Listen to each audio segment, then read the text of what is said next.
بسم اللہ الرحمن الرحیم۔ اللہ اکبر، سبحان اللہ، الحمدللہ، استغفر اللہ، الصلاۃ والسلام علیک یا رسول اللہ صلی اللہ علیہ وآلہ وسلم۔ ناظرین، اس وقت جس ہم موجودہ دور سے گزر رہے ہیں، یہ صرف باتوں کی حد تک نہیں، واقعی انتہائی مشکل ترین دور ہے۔ انسان کی ضروریات بڑھتی جا رہی ہیں، انسان کے معاملات بھی ایسے ہی ہیں کہ اٹکتے ہوئے جا رہے ہیں، اور کچھ سمجھ نہیں آ رہی ہے کہ اتنی محنت کرنے کے باوجود بھی ویسے صلہ انسان نہیں پا رہا ہے جو توقع رکھتا ہے اس دنیا سے۔ لیکن جو انسان توقع رکھتا ہے اپنے اللہ رب العزت سے، جو کہ رب السماوات والارض ہے، تمام جہانوں، آسمان اور زمین کا رب، ہم تو بڑی چھوٹی سی ایک مخلوق ہیں زمین پہ جو بستی ہیں، اس کے علاوہ پتہ نہیں کتنے ستارے، کہکشائیں اور کیا کیا مخلوق ہے جس کو وہ رزق دیتا ہے۔ تو آئیے آج اللہ رب العزت سے ایک ایسی دعا کریں، ایک ایسی آیت آپ کے خدمت میں پیش کریں کہ جس کا مجھے یقین ہے انشاءاللہ بإذن اللہ تعالی کہ اس آیت کی برکت سے اللہ رب العزت آپ کو ایسی جگہ سے رزق عطا فرمائیں گے جہاں سے آپ گمان بھی نہ کر سکتے ہوں۔ اب کس جگہ سے اور کیسے، یہ اللہ رب العزت بہتر جانتے ہیں، وہ بہتر جاننے والا اور ہمارے لیے بڑی اچھی تدبیر کرنے والا ہے، اس لیے ہمیں اسی پہ بھروسہ کرنا چاہیے۔ کیونکہ والدین بڑی کوشش کر رہے ہیں، جوان بیٹیاں گھروں میں بیٹھی ہوئی ہیں، کسی نے گھر بنانا ہے، کسی نے بچوں کی شادی کرنی ہے، کسی پہ کیا کیا معاملات ہیں، معاملات کم ہوتے جا ہی نہیں رہے ہیں، بڑھتے ہی جا رہے ہیں، اور جو ہمارے حکومت کے معاملات چل رہے ہیں وہ دن بدن خراب سے خراب تر ہوتے جا رہے ہیں، اور آنے والا دور تو چند اگلے مہینے یا شاید سال زیادہ مشکل دکھائی دے رہے ہیں۔ لیکن اللہ رب العزت انشاءاللہ ہے نا، ہمیں مزید اس پر صرف بھروسہ اور اس سے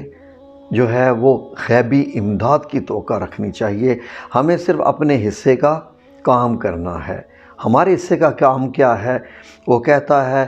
کہ تم اپنا کام کرو، میں آگے تمہارا اپنا کام کروں گا، لیکن تم اپنی جگہ پر بیٹھے مت رہو بس۔ اس لیے قرآن کریم میں اللہ رب العزت نے فرمایا کہ بے شک انسان کو وہی کچھ ملا جس کی اس نے کوشش کی، مفہوم بیان کر رہا ہوں۔ اس لیے آپ اپنی کوشش جاری رکھیے، لیکن اللہ رب العزت سے اس طریقے سے مانگتے رہیے کہ یا رب العزت میرے معاملات تیرے سپرد، میں نے جو کرنا تھا کر لیا، باقی اب تو میرے لیے غیبی مدد عطا فرما دے، مجھے وہاں سے رزق عطا فرما دے جہاں سے میں گمان بھی نہ کر سکوں، یا تو بہتر جانتا ہے۔ ناظرین، اس کے لیے قرآن کریم کی سورہ الطلاق کی آیت نمبر 3 ہے۔ مجھے یقین ہے کہ جو انسان اس آیت کو یاد کر کے رکھ لے، لکھ کے رکھ لے، کسی دیوار پہ لگا دے، یاد کر لے، تو اس سے تو بہتر کوئی بات ہی نہیں ہے۔ اور جب بھی اس کو یاد آئے، یاد نہ بھی آئے، یاد کر کے پڑھے، بار بار پڑھے، انشاءاللہ بإذن اللہ تعالی اللہ رب العزت ہو سکتا ہے آپ کو دنوں میں یا چند مہینوں میں، جب وہ چاہے، یہ تو اس پہ ہے نا، یہ کوئی وہ ایسے تو نہیں ہے نا کہ آپ ایک گولی ہے لیں گے اور اس کا اثر شروع ہو جائے گا۔ جب آپ نے اپنا کام کر دیا، اب وہ اپنا کام کب کرتا ہے، اس کی کن فیکون کب ہوتی ہے، یہ تو آپ اس پہ منحصر ہے۔ تو سورہ طلاق کی آیت نمبر 3 اس وقت آپ کی اسکرین پہ دکھائی جا رہی ہے۔ آپ یہ یاد کر کے رکھ لیجئے، اور آپ کے سامنے میں اس کا جب ترجمہ پیش کروں گا تو آپ حیران ہو جائیں گے کہ یہ آیت آج تک آپ تک کیوں نہیں پہنچائی گئی۔ اللہ رب العزت نے فرمایا ہے، اور یہ آیات جب اللہ رب العزت بتاتا ہے ان چیزوں پہ تو ہمیں یقین کرنا چاہیے، کیونکہ وہ رب ہے جو ہمیں پیدا کر سکتا ہے تو ہمارے مسائل تو اس کے لیے کوئی چیز ہی نہیں ہے۔ سنیے آیت کیا ہے، وَيَرْزُقْهُ مِنْ حَيْثُ لَا يَحْتَسِبُ وَمَنْ يَتَوَكَّلْ عَلَى اللَّهِ فَهُوَ حَسْبُهُ إِنَّ اللَّهَ بَالِغُ أَمْرِهِ قَدْ جَعَلَ اللَّهُ لِكُلِّ شَيْءٍ قَدْرًا۔ اس کا آیت کا ترجمہ جو ہے وہ آپ کی خدمت میں پیش کیا جا رہا ہے، اور ایک ایک لفظ پہ آپ غور کریں ناظرین۔ اور اس کو ایسی جگہ سے رزق دے گا جہاں سے وہم و گمان بھی نہ ہو، اور جو اللہ پر بھروسہ رکھے گا تو وہ اس کو کفایت کرے گا۔ اللہ اپنے کام کو جو وہ کرنا چاہتا ہے پورا کر دیتا ہے۔ اللہ نے ہر چیز کا اندازہ مقرر کر رکھا ہے۔ ناظرین، اس آیت کو یاد کر لیجئے، اور اگر آپ چلتے پھرتے اٹھتے بیٹھتے اس کا ورد کریں گے، یقین کیجئے یہ جو اللہ تعالیٰ کی قدرت ہے کہ وہ غیبی مدد عطا فرماتا ہے اور وہاں سے رزق عطا فرماتا ہے جہاں سے انسان کو گمان بھی نہ ہو، تو آئیے نا اس گمان پہ کریں بات اللہ سے، کریں معاملہ کہ یا رب العزت تو نے قرآن الکریم میں یہ فرمایا ہے کہ تو اس طریقے سے عطا کرتا ہے جہاں سے گمان بھی نہ ہو، تو یا میرے مولا کریم، یا ارحم الراحمین، یا رزاق، یا فتاح،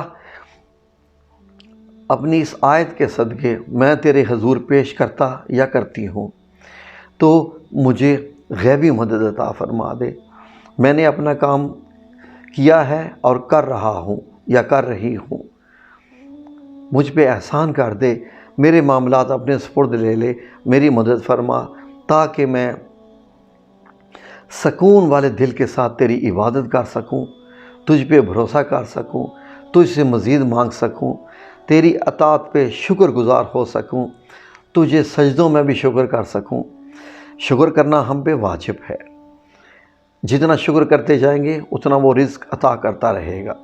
کیونکہ جب وہ رزق کی تھوڑی سی تنگی کرتا ہے تو وہ آزماتا ہے کہ تنگی کرنے پہ اب یہ کیا کرتا ہے میرا بندہ،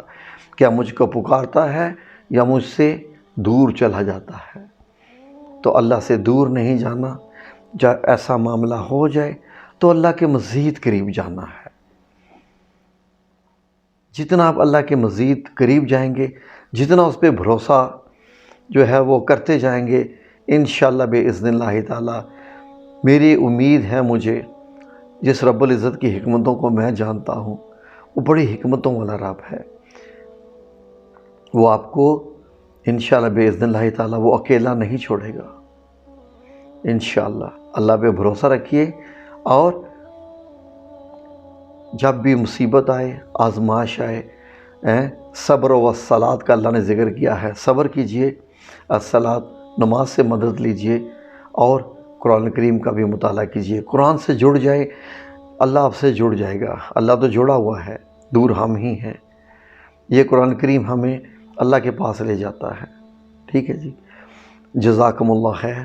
اللہ آپ سب لوگوں کو اپنی حفظ و امان میں رکھے، اور آپ سب لوگوں کو غیبی امداد ایسی عطا فرمائے کہ آپ صرف اور صرف اللہ ہی اللہ کرتے رہ جائیں۔ آمین یا رب العالمین، برحمتک یا ارحم الراحمین۔